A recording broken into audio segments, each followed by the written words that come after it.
जय श्री कृष्णा, जय महेश। जो आदमी के वश में नहीं है उसे स्वीकार कर लेना चाहिए। हमारे दुख का कारण भी स्वीकार भाव का नहीं होना है। जी हाँ, हमारा आज का शीर्षक है स्वीकार भाव। अगर कोई हमारी बात नहीं मानता है तो हमारे मन में द्वंद्व चलते रहता है कि उसने हमारी बात नहीं मानी, उसके अंदर स्वीकार भाव नहीं है। तो यही चीज़ हम पे भी लागू होती है। स्वीकार भाव एक बहुत अच्छा गुण भी है।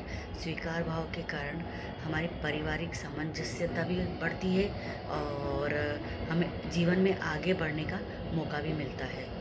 अगर और संबंधों में सुधार भी होता है और मधुरता भी आती है। आत्मविश्वास में वृद्धि होती है हमारे, और सहानुभूति में भी वृद्धि होती है। जैसे प्रकृति के ऊपर भी इसका नियम लागू होता है। प्रकृति हमें देती बहुत कुछ है, उसे हमें स्वीकार करना चाहिए। कैसे?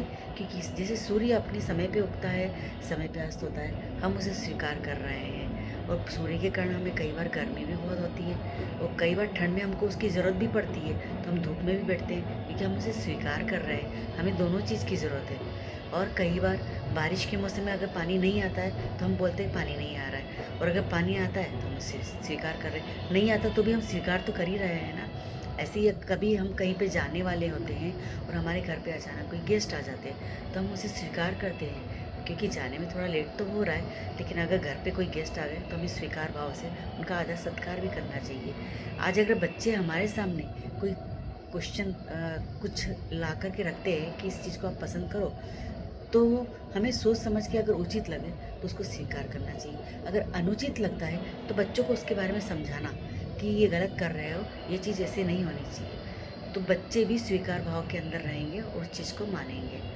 तो आज का मेरा यही कहने का मतलब है कि मनुष्य में हमेशा स्वीकार भाव होना चाहिए, जो कि आजकल थोड़ी देखने में कम नज़र आती है। सबके साथ में ईगो टकरा जाता है कि हम इसको कैसे स्वीकार करें, हम अपनी गलती को कैसे मानें। अगर आज हम कुछ गलत कर रहे हैं तो हमें ज़रूर मानना चाहिए, और इसके होने से, स्वीकार भाव होने से जीवन में बहुत परिवर्तन होता है। और भगवान भी उनका ही साथ देते हैं कि जो सहनशील भी हो, उसके भाव बहुत अच्छे हो, वो स्वीकार भाव हो। धन्यवाद।